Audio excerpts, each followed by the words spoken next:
Hello, my YouTube friends. Dave Wilson again. Another little update.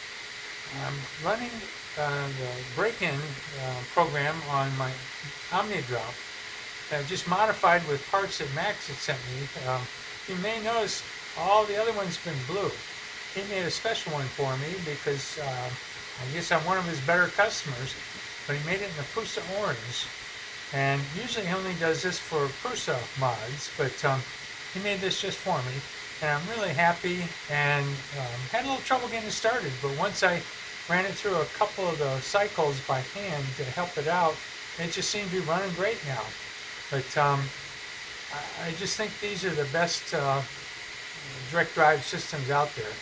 I've sold all my Hermeras to people that really wanted them because they can't buy them, and you can sure get an OmniaDrop right now. Max is ready to meet your needs. But I think they're great systems, and thanks for watching.